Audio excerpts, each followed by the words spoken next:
Hola, antes de continuar te invito a que te suscribas al canal, regálame un like o déjame algún comentario, eso me ayudaría mucho. No olvides activar la campanita para que siempre recibas notificaciones cuando se suba un nuevo video. Comencemos. Novela quinta. La marquesa de Monferrato, con una invitación a comer gallinas y con unas discretas palabras, reprime el loco amor del rey de Francia.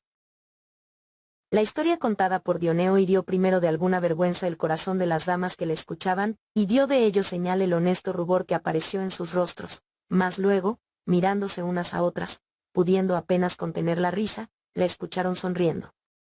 Y llegado el final, después de haberle reprendido con algunas dulces palabras, queriendo mostrar que historias semejantes no debían contarse delante de mujeres, la reina, vuelta hacia Fiametta, que junto a él estaba sentada en la yerba, le mandó que continuase el orden establecido, y ella galanamente y con alegre rostro, mirándola, comenzó. Tanto porque me complace que hayamos entrado a demostrar con las historias cuánta es la fuerza de las respuestas agudas y prontas, como porque tan gran cordura es en el hombre amar siempre a mujeres de linaje más alto que el suyo, como es en las mujeres grandísima precaución saber guardarse de caer en el amor de un hombre de mayor posición que la suya, me ha venido al ánimo, hermosas señoras, mostraros, en la historia que me toca contar, como una noble dueña supo con palabras y obras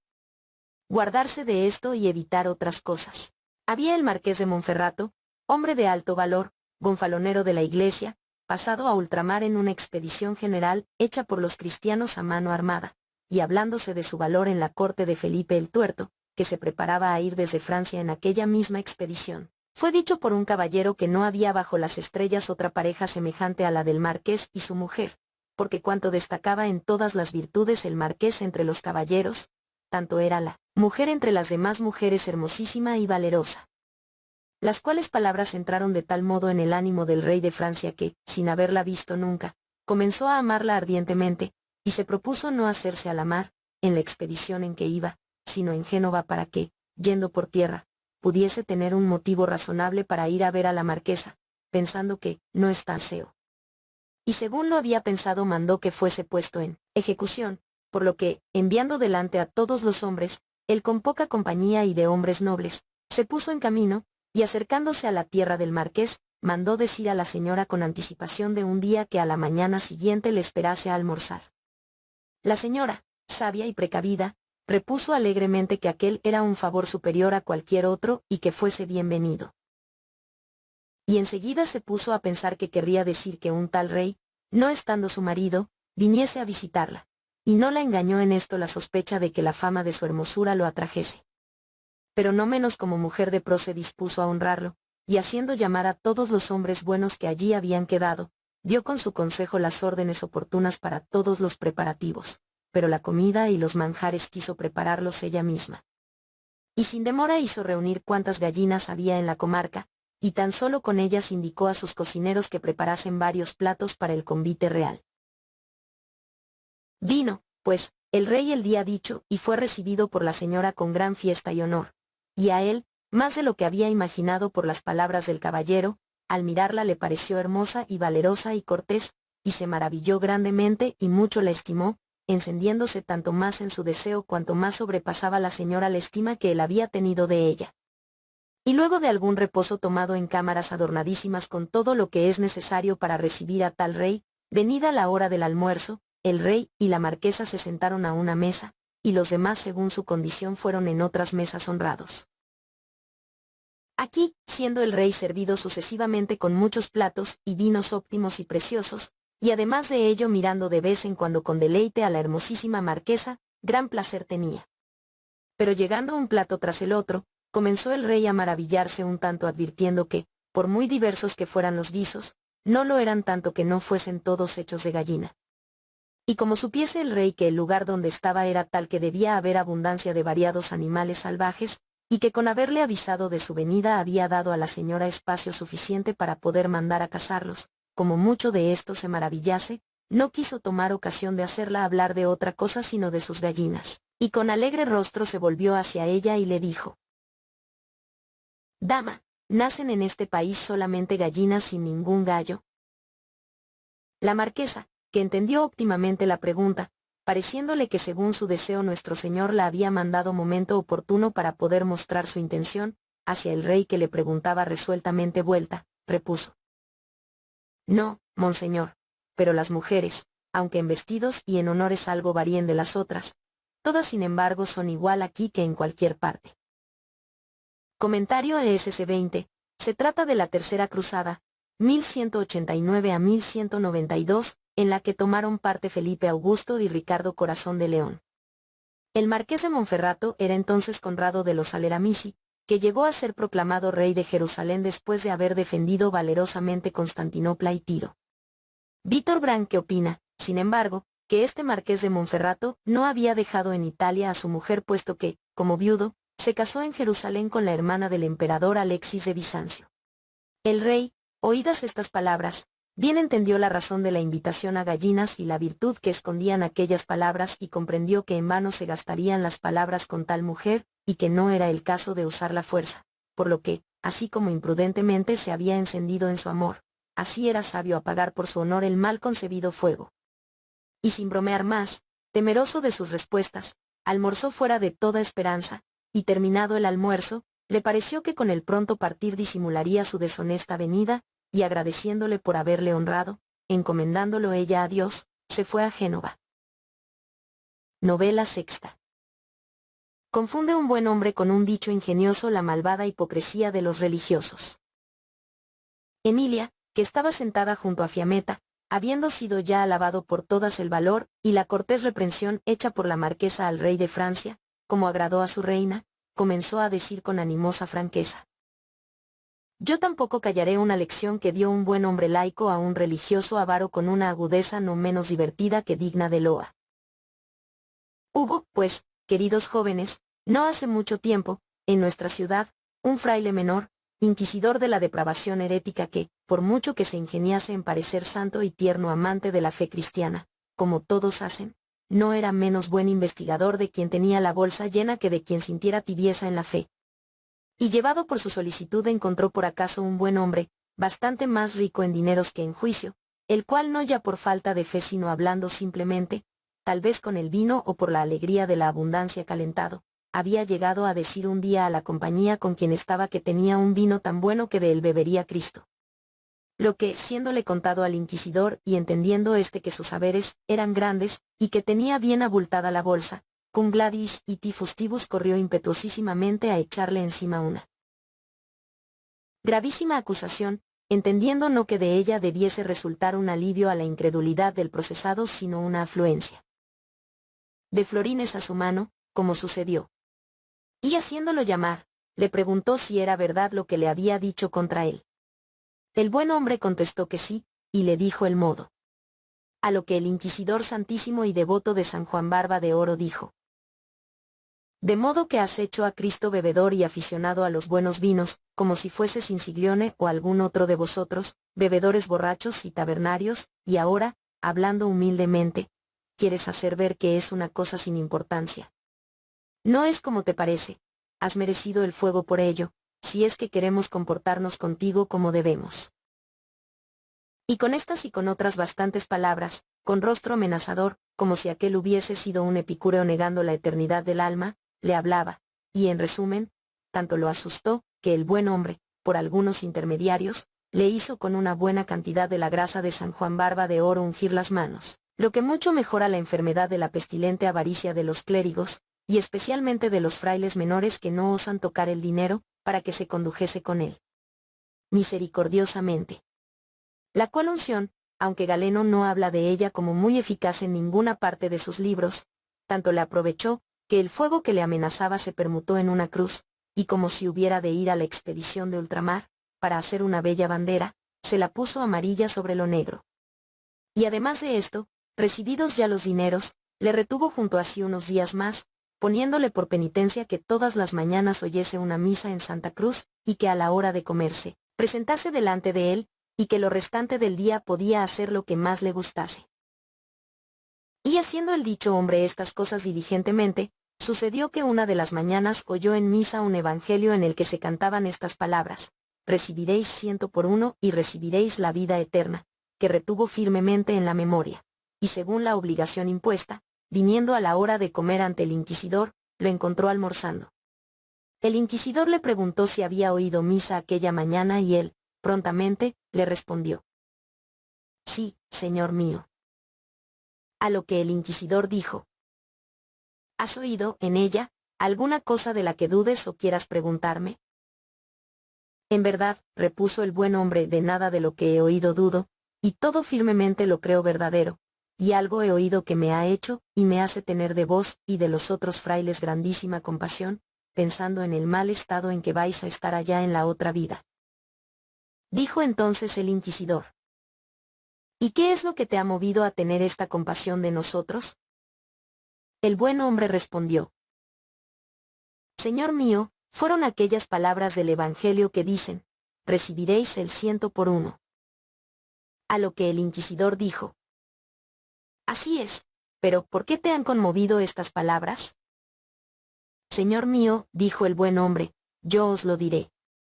Desde que vengo aquí, he visto todos los días dar aquí afuera a muchos pobres, a veces 1 y otras 2 calderos de sopa, que se os quita a vos y a los frailes de vuestro convento como superflua, por lo que si por cada uno os van a dar 100 en el más allá, tanta tendréis que allí dentro todos vais a ahogaros. Y como todos los que estaban sentados a la mesa del inquisidor se echaran a reír, el inquisidor, sintiendo que se transparentaba la hipocresía de sus opicaldos, se enojó todo, y si no fuese porque ya se le reprochaba lo que le había hecho, otra acusación le habría echado encima por lo que con aquel chiste había reprobado a él y a sus holgazanes invitados, y con ira, le ordenó que hiciese lo que más le gustara sin ponérsele más delante.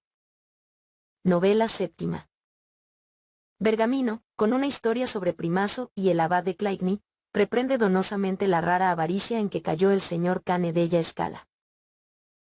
Movió la donosura de Emilia y su novela a la reina y a todos los demás a reír y encomiar la insólita amonestación hecha al cruzado, pero después de que las risas se apaciguaron y se tranquilizaron todos, Filóstrato, a quien tocaba novelar, empezó a hablar de esta guisa. Buena cosa es, valerosas señoras, acertar en un blanco que nunca se mueve, pero raya en lo maravilloso cuando un arquero da súbitamente en alguna cosa no usada que aparece de pronto. La viciosa y sucia vida de los clérigos, en muchas cosas firme blanco de maldad, sin demasiada dificultad a que hablar, que amonestar y que reprender a quien quiera que desee hacerlo, y por ello, aunque bien hizo el hombre valiente que la hipócrita caridad de los frailes que dan a los pobres lo que convendría dar a los puercos o tirarlo, echó en cara al inquisidor, bastante más estimo que ha de alabarse aquel del cual debo hablar, llevándome a ello la precedente historia, quien al señor Cane della Scala, magnífico señor, de una súbita y desusada avaricia aparecida en él, reprendió con una ingeniosa historia, representando en otros lo que sobre él y sobre sí mismo quería decir, la cual es esta. Así como lo extiende su fama por todo el mundo, el señor Cane della Scala, a quien en hartas cosas fue favorable la fortuna, fue uno de los más notables y magníficos señores del emperador Federico II de los que se tuviese noticia en Italia. El cual, habiendo dispuesto a hacer una notable y maravillosa fiesta en Verona, a la que muchas gentes y de diversas partes habían venido, y sobre todo hombres de corte de toda clase, de súbito, fuese cual fuese la razón, se retrajo de ello y recompensó con algo a los que habían venido, y les dio licencia. Solo uno llamado Bergamino, hablador agudo y florido más de lo que puede creer quien no lo ha oído, como no se le había dado nada ni se le había despedido, se quedó, esperando que no sin alguna utilidad futura para él se había hecho aquello. Pero se le había puesto en el pensamiento al señor Cane que cualquier cosa que diese a éste era peor que perderla o que arrojarla al fuego, y no por ello le decía o hacía decir cosa alguna. Bergamino, después de algunos días, viendo que no le llamaban ni le solicitaban para nada que fuese propio de su oficio, y además de ello que se estaba arruinando en el albergue con sus caballos y sus criados, empezó a desazonarse, pero sin embargo esperaba, no pareciéndole bien irse. Y habiendo llevado consigo 3 trajes buenos y ricos que le habían sido dados por otros señores, para comparecer honradamente en la fiesta, queriendo pagar a su huésped, primeramente le dio uno y luego, demorándose todavía mucho más, se vio en necesidad, si quería estar más con su huésped, de darle el segundo, y empezó a comer del tercero, dispuesto a quedarse a ver qué pasaba cuanto le durase aquel, e irse luego. Ahora, mientras comía del tercer traje sucedió que, estando almorzando el señor Cane, llegó un día ante él con aspecto muy entristecido, lo que al ver el señor Cane, más por escarnecerlo que por tomar deleite de algún dicho suyo, dijo: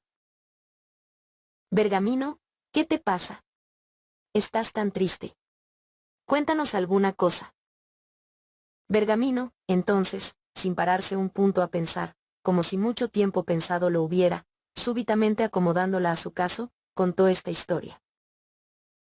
«Señor mío, debéis saber que Primaso fue un gran entendido en gramática, y fue, más que cualquier otro, grande e improvisado versificador, las cuales cosas le hicieron tan notable y tan famoso que, aunque en persona no fuese conocido en todas partes, por nombre y por fama no había casi nadie que no supiese quién era Primaso. Ahora bien, sucedió que encontrándose él una vez en París en pobre estado, como lo estaba la mayor parte del tiempo, porque su mérito poco era estimado por los que son poderosos, oyó hablar de un abad de Claigny, que se cree que sea el prelado más rico en riquezas propias que tenga la Iglesia de Dios, del Papa para abajo, y oyó decir de él maravillosas y magníficas cosas de que siempre tenía reunida su corte y nunca había negado, a cualquiera que anduviese allá donde él estaba ni de comer ni de beber, si llegaba a pedirlo cuando el abad estaba comiendo. Lo que, oyendo Primaso, como hombre que se complacía en ver a los hombres y señores valiosos, deliberó ir a ver la magnificencia de este abad y preguntó cuán cerca de París vivía. A lo que le fue contestado que a unas 6 millas en una de sus posesiones, a donde Primaso pensó poder llegar, poniéndose en camino de mañana a buena hora, a la hora de comer. Haciéndose, pues, enseñar el camino, no encontrando a nadie que fuese allí, temió que por desgracia pudiera extraviarse e ir a parar en parte donde no encontraría de comer tan pronto, por lo que, por si ello ocurriera, para no padecer penuria de comida, pensó en llevar 3 panes, considerando que agua, que le gustaba poco, encontraría de beber en cualquier parte. Y metiéndoselos en el seno, tomó el camino y tuvo tanta suerte que antes de la hora de comer llegó a donde estaba el abad. Y entrado dentro, estuvo mirando por todas partes y vista la gran multitud de las mesas puestas, y el gran aparato de la cocina y las demás cosas preparadas para almorzar, se dijo a sí mismo: verdaderamente este es tan magnífico como se dice. Y estando a todas estas cosas atento, el senescal del abad, porque era hora de comer, mandó que se diese agua a las manos, y dada el agua, sentó a todos a la mesa. Y sucedió por ventura que Primaso fue puesto precisamente enfrente de la puerta de la cámara por donde el abad debía salir para venir al comedor. Era costumbre en aquella corte que sobre las mesas ni vino, ni pan, ni nada de comer o de beber se ponía nunca si primero no había venido el abad a sentarse a la mesa. Habiendo, pues, el senescal puesto las mesas, hizo decir al abad que, cuando le pluguiese, la comida estaba presta. El abad hizo abrir la cámara para venir a la sala, y al venir miró hacia adelante, y por ventura el primer hombre en quien puso los ojos fue Primaso, que bastante pobre estaba de arreos y a quien él no conocía en persona, y al verlo, incontinenti le vino al ánimo un pensamiento mezquino y que nunca había tenido, y se dijo: mira a quien doy a comer lo mío. Y, volviéndose dentro, mandó que cerrasen la cámara y preguntó a los que estaban con él si alguno de ellos conocía a aquel bellaco que frente a la puerta de su cámara se sentaba a la mesa. Todos contestaron que no. Primaso, que tenía ganas de comer como quien había caminado, y no estaba acostumbrado a ayunar, habiendo ya esperado un rato, y viendo que el abad no venía, se sacó del seno uno de los 3 panes que había llevado y empezó a comérselo. El abad, después que pasó algún tanto, mandó a uno de sus familiares que mirase si se había ido este Primaso. El familiar respondió: no, mi señor, sino que come pan, lo que muestra que lo ha traído consigo. Dijo entonces el abad: pues que coma de lo suyo, si tiene, que del nuestro no comerá hoy. Habría querido el abad que Primaso se hubiese ido por sí mismo, porque despedirlo no le parecía bien. Primaso, como se había comido un pan y el abad no venía, empezó a comer el segundo, lo que igualmente fue dicho al abad, que había mandado mirar si se había ido. Por último, no viniendo el abad, Primaso, comido el segundo, empezó a comer el tercero, lo que también dijeron al abad. El cual empezó a pensar y a decirse: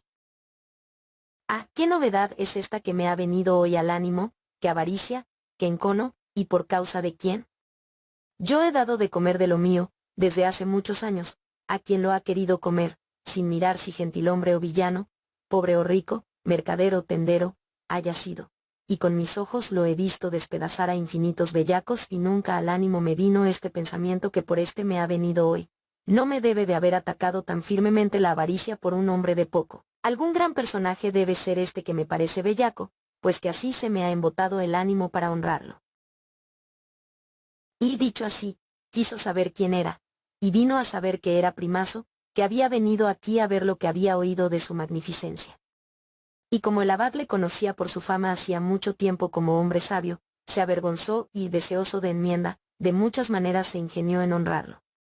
Y después de comer, como convenía al valor de Primaso, le hizo vestir noblemente, y dándole dineros y un palafrén, dejó a su arbitrio irse o quedarse, de lo que, contento Primaso, habiéndole dado las gracias mayores que pudo, a París, de donde había salido a pie, volvió a caballo. El señor Cane, que era buen entendedor, sin ninguna otra explicación entendió óptimamente lo que quería decir Bergamino, y sonriendo le dijo: Bergamino, asaz finamente has mostrado tus agravios, tu virtud, y mi avaricia y lo que de mí deseas. Y en verdad nunca sino ahora contigo he sido asaltado por la avaricia, pero la arrojaré de mí con aquel bastón que tú mismo has inventado. Y haciendo pagar al huésped de Bergamino, le hizo restituir los 3 trajes, y a él, vestido nobilísimamente con un rico traje suyo, dándole dineros y un palafrén, dejó por aquella vez en libertad de quedarse o de irse. Novela octava. Guglielmo Borsiere, con discretas palabras, reprende la avaricia del señor Herminio de los Grimaldi. Se sentaba junto a Filostrato Laureta, la cual, después de que hubo oído alabar el ingenio de Bergamino y advirtiendo que le correspondía a ella contar alguna cosa, sin esperar ningún mandato, placenteramente empezó a hablar así. La novela precedente, queridas compañeras, me induce a contar como un hombre bueno, también cortesano, y no sin fruto, reprendió la codicia de un mercader riquísimo, y esta, aunque se asemeje al argumento de la pasada, no deberá por eso seros menos gustosa, pensando que va a acabar bien. Hubo, pues, en Génova, ya hace mucho tiempo, un gentilhombre llamado señor Herminio de los Grimaldi que, según era estimado por todos, por sus grandísimas posesiones y dineros superaba con mucho la riqueza de cualquier otro ciudadano riquísimo de quien entonces se supiera en Italia, y tanto como superaba en riqueza a cualquier itálico que fuese, tanto en avaricia y miseria sobresalía sobre cualquier miserable y avaro que hubiese en el mundo, por lo que no solamente para honrar a otros tenía la bolsa cerrada, sino en las cosas necesarias a su propia persona, contra la costumbre general de los genoveses que acostumbran a vestir noblemente, mantenía él, por no gastar, privaciones grandísimas, y del mismo modo en el comer y el beber. Por lo que merecidamente su apellido de Grimaldi le había sido quitado y nadie le llamaba otra cosa que Herminio Avaricia. Sucedió que en este tiempo en que él, no gastando, multiplicaba lo suyo, llegó a Génova un valeroso hombre de corte, cortés y buen decidor, llamado Guglielmo Borsiere, en nada semejante a los de hoy que, no sin gran vergüenza de las corruptas y vituperables costumbres de quienes quieren hoy ser llamados y reputados por nobles y por señores, parecen más bien asnos educados en la torpeza de toda la maldad de los hombres más viles que en las cortes. Y mientras en otros tiempos solía ser su ocupación y consagrarse su cuidado a concertar paces donde la guerra o las ofensas hubiesen nacido entre hombres nobles, o a concertar matrimonios, parentescos y amistad, y con palabras buenas y discretas recrear los ánimos de los fatigados y solazar las cortes, y con agrias reprensiones, como si fuesen padres, corregir los defectos de los malos, y todo esto por premios asaz ligeros, hoy en contar mal de unos a otros, en sembrar cizaña, en decir maldades e ignominias y, lo que es peor, en hacerlas en presencia de los hombres, en echarse en cara los males, las vergüenzas y las tristezas, verdaderas y no verdaderas, unos a otros, y con falsos halagos hacer volver los ánimos nobles a las cosas viles y malvadas, se ingenian en consumir su tiempo. Y más es tenido en amor y más honrado y exaltado con premios altísimos por los señores miserables y descorteses aquel que más abominables palabras dice o acciones comete. Gran vergüenza y digna de reprobación del mundo presente y prueba muy evidente de que las virtudes, volando de aquí abajo, nos han abandonado en las heces del vicio a los míseros vivientes. Pero, volviendo a lo que comenzado había, de lo que el justo enojo me ha apartado más de lo que pensaba, Digo que el ya dicho Guglielmo fue honrado y de buena gana recibido por todos los hombres nobles de Génova, y que, habiéndose quedado algunos días en la ciudad y habiendo oído muchas cosas sobre la miseria y la avaricia del señor Herminio, lo quiso ver. El señor Herminio había ya oído que este Guglielmo Borsiere era hombre honrado y habiendo aún en él, por avaro que fuese, alguna chíspite de cortesía, con palabras asaz amistosas y con alegre gesto le recibió y entró con él en muchos y variados razonamientos, y conversando le llevó consigo, junto con otros genoveses que con él estaban, a una casa nueva suya que había mandado hacer muy hermosa, y después de habérsela mostrado toda, dijo: «Ah, señor Guglielmo, vos que habéis visto y oído tantas cosas, me sabríais mostrar alguna cosa que nunca haya sido vista, que yo pudiese mandar pintar en la sala de esta casa mía». A lo que Guglielmo, oyendo su modo de hablar poco discreto, repuso: «Señor, algo que nunca se haya visto no creeréis que yo pueda mostraros, si no son estornudos y otras cosas semejantes, pero si os place, bien os enseñaré una cosa que vos no creo que hayáis visto nunca». El señor Herminio dijo: «Ah, os lo ruego, decidme cuál es», no esperando que él iba a contestarle lo que le contestó. A lo que Guglielmo entonces contestó prestamente: «Mandad pintar la cortesía». Al oír el señor Herminio estas palabras se sintió invadido por una vergüenza tan grande que tuvo fuerza para hacerle cambiar el ánimo a todo lo contrario de lo que hasta aquel momento había sido, y dijo: «Señor Guglielmo, la haré pintar de manera que nunca ni vos ni otro con razón podáis decirme que no la haya visto y conocido». Y de entonces en adelante, con tal virtud fueron dichas las palabras de Guglielmo, fue el más liberal y más generoso gentilhombre, y el que honró a los forasteros y a los ciudadanos más que ningún otro que hubiera en Génova en su tiempo. Contexto medieval. Novela novena. El rey de Chipre, reprendido por una dama de Gascuña, de cobarde se transforma en valeroso. Para Elisa quedaba el último mandato de la reina, y ella, sin esperarlo, festivamente comenzó: «Jóvenes señoras, ha sucedido muchas veces que aquello que varias reprensiones y muchos castigos impuestos a alguno no han podido enseñarle, unas palabras, muchas veces dichas por acaso, no ex propósito, lo han logrado. Lo que bien aparece en la novela contada por Laureta, y yo, además, con otra muy breve entiendo demostraros porque, como sea que las cosas buenas siempre pueden servir de algo, deben seguirse con ánimo atento, sea quien las dice. Digo, pues, que en tiempos del primer rey de Chipre, después de la conquista de los santos lugares hecha por Godofredo de Bouillon, sucedió que una noble señora de Gascuña fue en peregrinación al sepulcro, y volviendo de allí, llegada a Chipre, por algunos hombres criminales fue villanamente ultrajada, de lo que ella, doliéndose sin hallar consuelo, pensó ir a reclamar al rey, pero alguien le dijo que se cansaría en balde porque él era de una vida tan abúlica y tan apocada que, no es que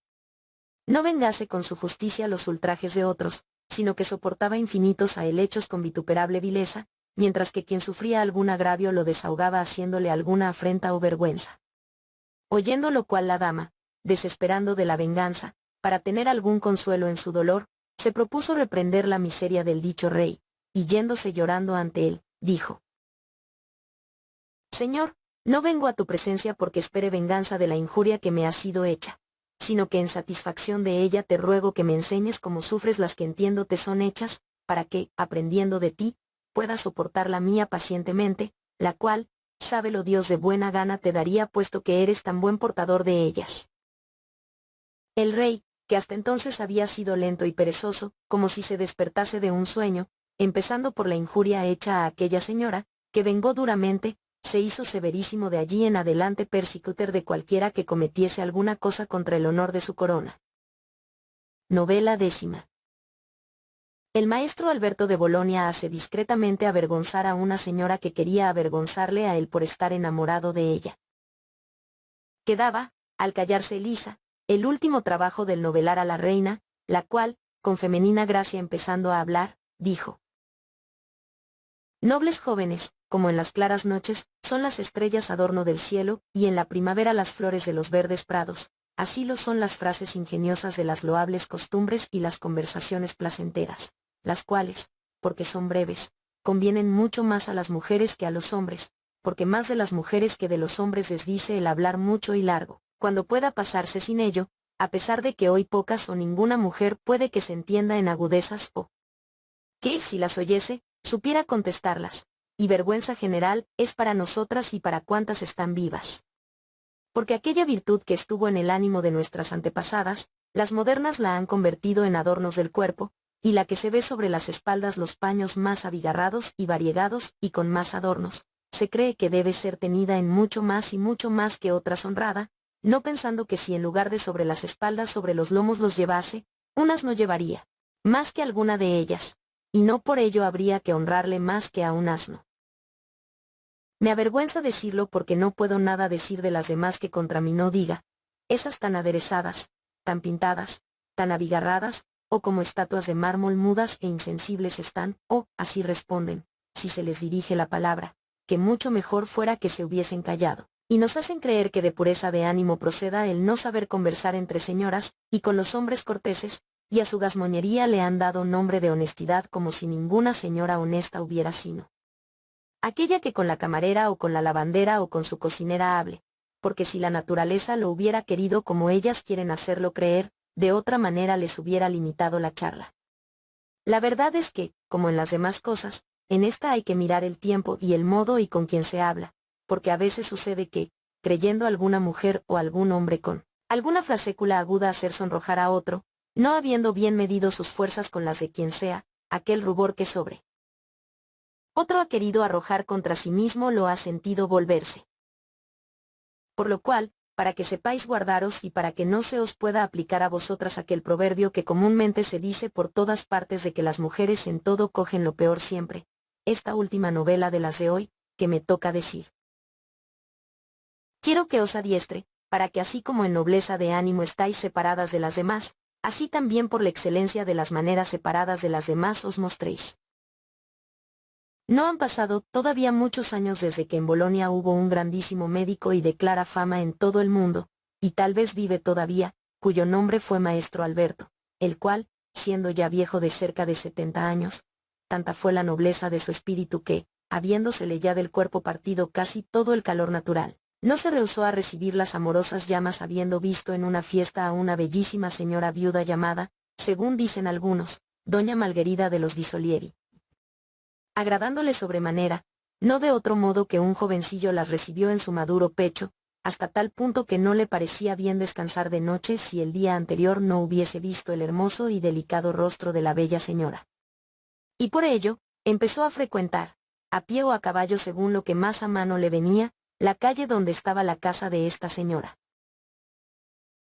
Por lo cual, ella y muchas otras señoras se apercibieron de la razón de su pasar, y muchas veces hicieron bromas entre ellas al ver a un hombre tan viejo, de años y de juicio, enamorado, como si creyeran que esta pasión tan placentera del amor solamente en los necios ánimos de los jóvenes, y no en otra parte entrase y permaneciese.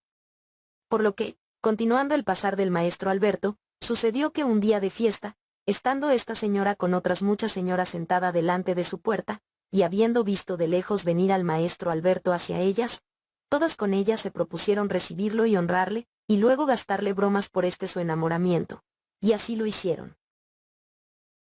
Por lo que, levantándose todas e invitado él, le condujeron a un fresco patio donde mandaron traer finísimos vinos y dulces, y al final, con palabras ingeniosas y corteses le preguntaron cómo podía ser aquello de estar el enamorado de esta hermosa señora sabiendo que era amada de muchos hermosos, nobles y corteses jóvenes.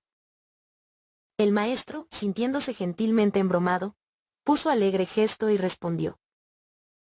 Señora, que yo ame no debe maravillar a ningún sabio, y especialmente a vos, porque os lo merecéis. Y aunque a los hombres viejos les haya quitado la naturaleza las fuerzas que se requieren para los ejercicios amorosos, no les ha quitado la buena voluntad ni el conocer lo que deba ser amado, sino que naturalmente lo conocen mejor porque tienen más conocimiento que los jóvenes. La esperanza que me mueve a amaros, yo viejo a vos amada de muchos jóvenes, es esta. Muchas veces he estado en sitios donde he visto a las mujeres merendando y comiendo altramuces y puerros, y aunque en los puerros nada es bueno, es menos malo y más agradable a la boca la cabeza, pero vosotras, generalmente guiadas por equivocado gusto, os quedáis con la cabeza en la mano, y os coméis las hojas, que no solo no valen nada sino que son de mal sabor. ¿Y qué sé yo, señora, si al elegir los amantes no hacéis lo mismo? Y si lo hicieseis, yo sería el que sería elegido por vos, y los otros despedidos.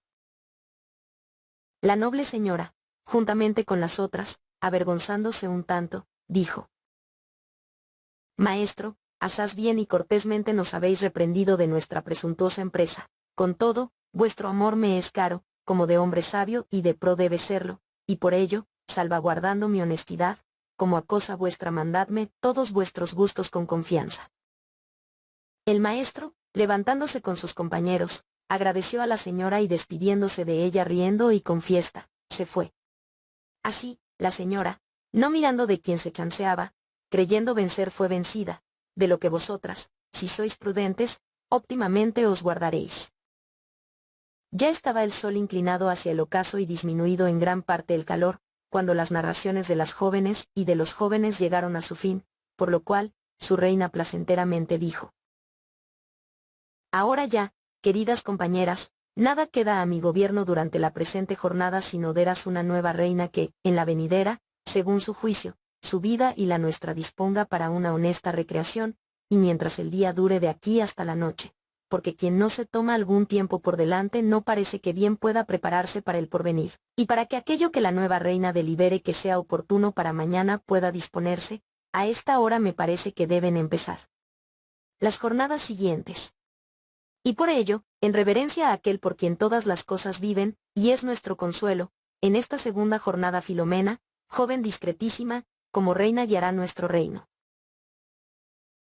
Y dicho esto, poniéndose en pie y quitándose la guirnalda de laurel, con reverencia a ella se la puso, y ella primero y después todas las demás y semejantemente los jóvenes la saludaron como a reina, y a su señorío con complacencia se sometieron.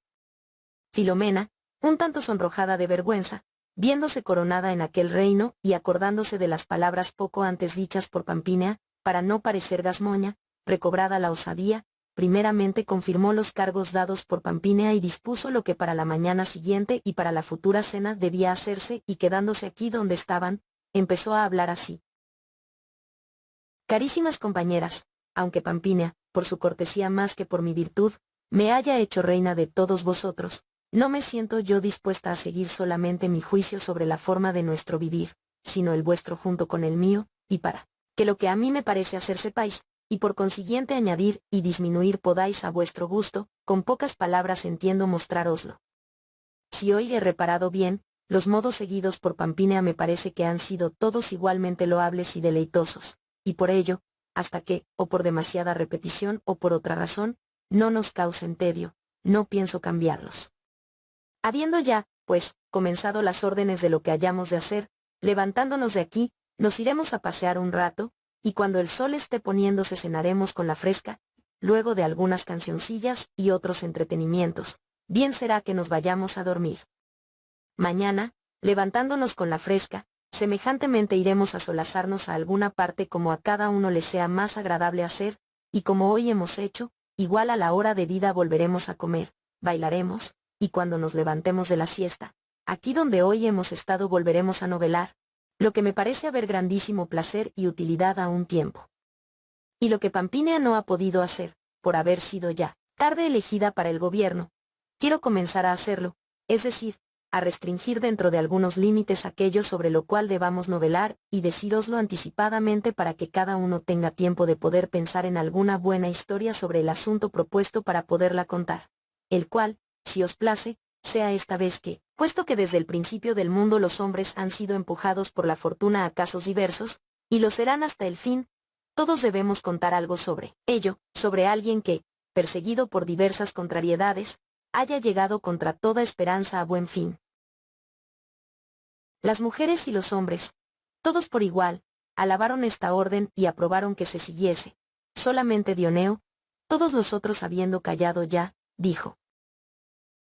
Señora mía, como todos estos han dicho, también digo yo que es sumamente placentera y encomiable la orden por vos dada, pero como gracia especial os pido un don, que quiero que me sea confirmado mientras nuestra compañía dure, y es este: que yo no sea obligado por esta ley de tener que contar una historia según un asunto propuesto si no quiero, sino sobre aquello que más me guste contarlo.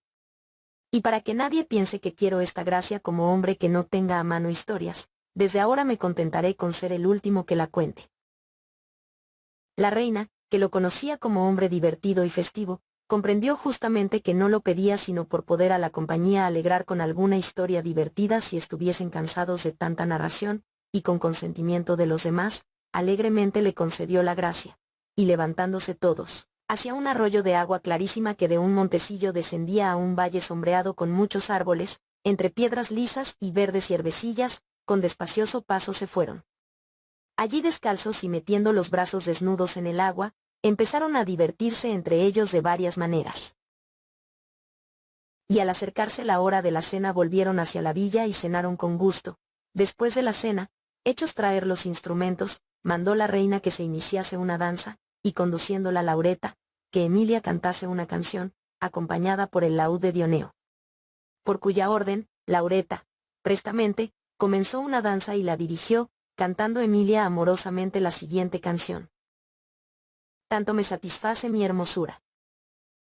que en otro amor jamás ni pensaré ni buscaré ternura. En ella veo siempre en el espejo el bien que satisface el intelecto. Y ni accidente nuevo o pensar viejo el bien me quitará que me es dilecto. Pues, ¿qué otro amable objeto podré mirar jamás? ¿Qué dé a mi corazón nueva ternura? No se escapa este bien cuando deseo, por sentir un consuelo, contemplarlo. Pues mi placer secunda, y mi recreo de tan suave manera, que expresarlo. No podría, ni podría experimentarlo ningún mortal jamás, que no hubiese abrazado tal ternura.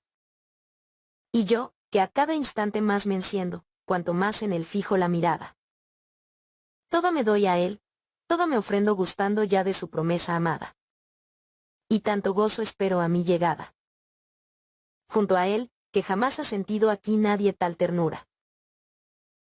Terminada esta balada, que todos habían coreado alegremente, aunque a muchos les hiciese cavilar su letra, luego de algunas queroules, habiendo pasado ya una partecilla de la breve noche, plugo a la reina dar fin a la primera jornada, y mandando encender las antorchas, ordenó que todos se fuesen a descansar hasta la mañana siguiente, por lo que, cada uno, volviéndose a su cámara, así hizo. Termina la primera jornada. Segunda jornada. Comienza la segunda jornada del Decamerón, en la que, bajo el gobierno de Filomena, se razona sobre quienes, perseguidos por diversas contrariedades, han llegado, contra toda esperanza, a buen fin. Ya había el sol llevado a todas partes el nuevo día con su luz, y los pájaros daban de ello testimonio a los oídos cantando placenteros versos sobre las verdes ramas, cuando todas las jóvenes, y los tres jóvenes, habiéndose levantado, se entraron por los jardines y, hollando con lento paso las hierbas húmedas de rocío, haciéndose bellas guirnaldas acá y allá, recreándose durante largo rato estuvieron.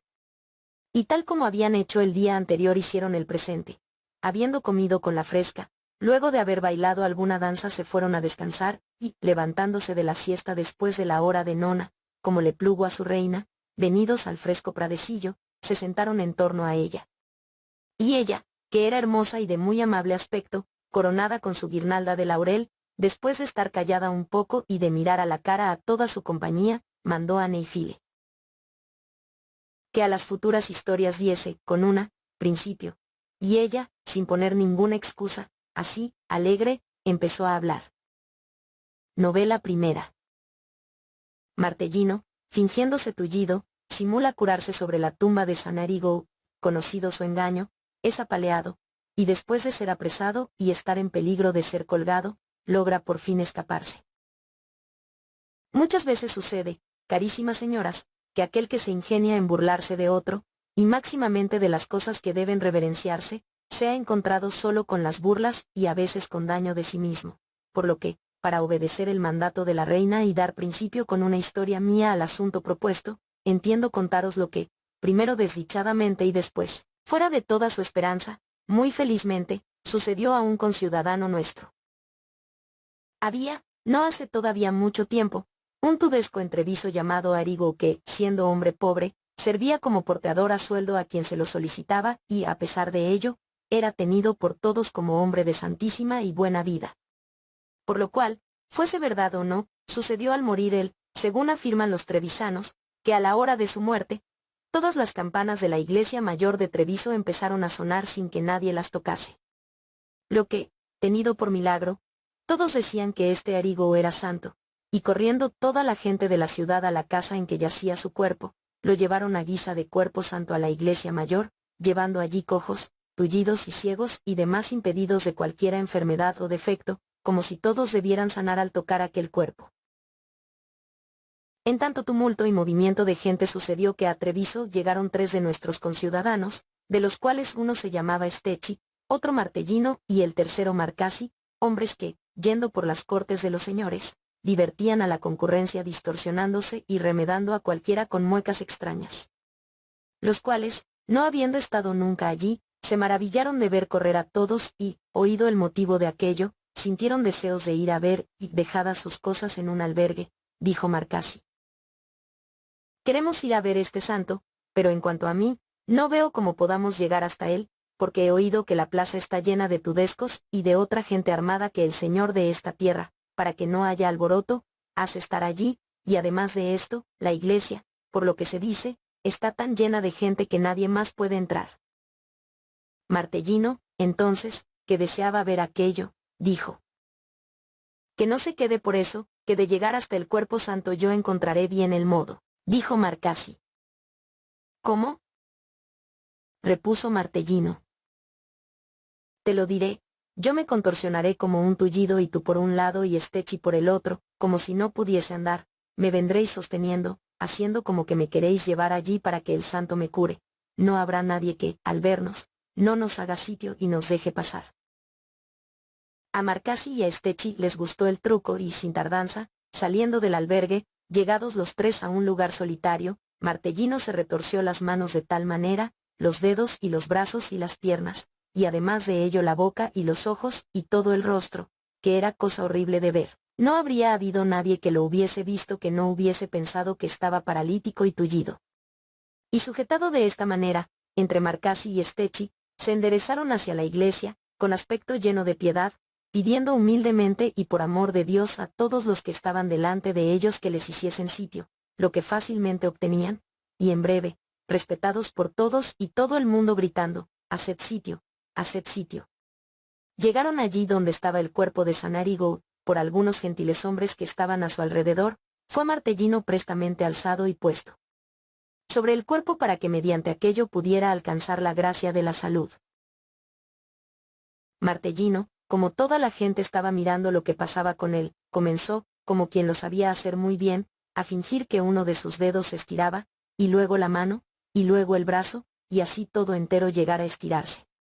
Lo que, viéndolo la gente, tan gran ruido en alabanza de San Arrigo hacían que un trueno no habría podido oírse. Había por acaso un florentino cerca que conocía muy bien a Martellino, pero que por estar así contorsionado cuando fue llevado allí no lo había reconocido. El cual, viéndolo enderezado, lo reconoció y súbitamente empezó a reírse y a decir: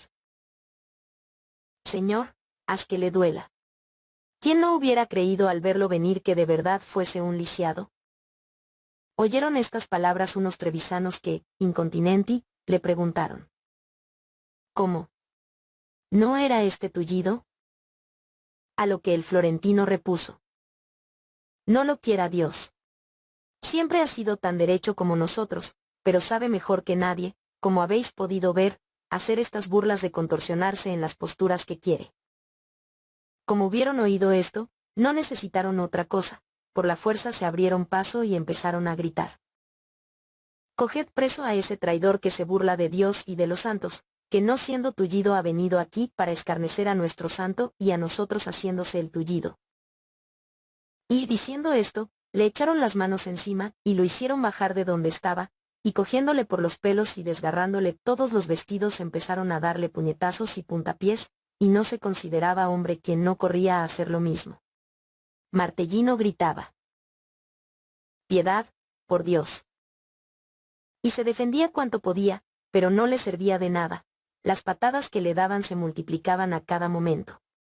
Viendo lo cual, Stecchi y Marcasi empezaron a decirse que la cosa se ponía mal, y temiendo por sí mismos, no se atrevían a ayudarlo, gritando junto con los otros que le matasen, aunque pensando sin embargo cómo podrían arrancarlo de manos del pueblo. Que le hubiera matado con toda certeza, si no hubiera habido un expediente que Marcasi tomó súbitamente. Que estando allí fuera toda la guardia de la señoría, Marcasi, lo antes que pudo se fue al que estaba en representación del corregidor y le dijo: «Piedad, por Dios. ¿Hay aquí algún malvado que me ha quitado la bolsa con sus buenos 100 florines de oro? Os ruego que lo prendáis para que pueda recuperar lo mío». Súbitamente, al oír esto, una docena de soldados corrieron a donde el mísero Martellino era trasquilado sin tijeras, y abriéndose paso entre la muchedumbre con las mayores fatigas del mundo, todo apaleado y todo roto, se lo quitaron de entre las manos, y lo llevaron al palacio del corregidor, a donde, siguiéndole muchos que se sentían escarnecidos por él, y habiendo oído que había sido preso por descuidero, no pareciéndoles hallar más justo título para traerle desgracia, empezaron a decir todos que les había dado el tirón también a sus bolsas. Oyendo todo lo cual, el juez del corregidor, que era un hombre rudo, llevándoselo prestamente aparte, le empezó a interrogar. Pero Martellino contestaba bromeando, como si nada fuese aquella prisión, por lo que el juez, alterado, haciéndolo atar con la cuerda, le hizo dar unos buenos saltos, con ánimo de hacerle confesar lo que decían para después ahorcarlo. Pero luego que se vio con los pies en el suelo, preguntándole el juez si era verdad lo que contra él decían, no valiéndole decir no, dijo: «Señor mío, estoy presto a confesaros la verdad, pero haced que cada uno de los que me acusan diga dónde y cuándo les he quitado la bolsa, y os diré lo que yo he hecho y lo que no». Dijo el juez: «Que me place». Y haciendo llamar a unos cuantos, uno decía que se la había quitado hace 8 días, el otro que 6, el otro que 4, y algunos decían que aquel mismo día. Oyendo lo cual, Martellino dijo: «Señor mío, todos estos mienten con toda su boca, y de que yo digo la verdad os puedo dar esta prueba, que nunca había estado en esta ciudad, y que no estoy en ella sino desde hace poco, y al llegar, por mi desventura, fui a ver a este cuerpo santo, donde me han trasquilado todo cuanto veis, y que esto que digo es cierto os lo puede aclarar el oficial del señor que registró mi entrada, y su libro y también mi posadero. Por lo que, si halláis cierto lo que os digo, no queráis a ejemplo de esos hombres malvados destrozarme y matarme». Mientras las cosas estaban en estos términos, Marcasi y Stechi, que habían oído que el juez del corregidor procedía contra él sañudamente, y que ya le había dado tortura, temieron mucho, diciéndose: «Mal nos hemos industriado, le hemos sacado de la sartén para echarlo en el fuego». Por lo que, moviéndose con toda presteza, buscando a su posadero, le contaron todo lo que les había sucedido, de lo que, riéndose les llevó a ver a un Sandro Agolanti que vivía en Treviso y tenía gran influencia con el señor, y contándole todo por su orden, le rogó que con ellos interviniera en las hazañas de Martellino, y así se hizo. Y los que fueron a buscarlo le encontraron todavía en camisa delante del juez, y todo desmayado, y muy temeroso porque el juez no quería oír nada en su descargo, sino que, como por acaso tuviese algún odio contra los florentinos, estaba completamente dispuesto a hacerlo ahorcar, y en ninguna guisa quería devolverlo al señor, hasta que fue obligado a hacerlo contra su voluntad. Y cuando estuvo ante él, y le hubo dicho todas las cosas por su orden, pidió que como suma gracia le dejase irse porque, hasta que en Florencia no estuviese, siempre le parecería tener la soga al cuello. El señor rió grandemente de semejante aventura, y dándoles un traje por hombre, sobrepasando la esperanza que los tres tenían de salir con bien de tal peligro, sanos y salvos se volvieron a su casa.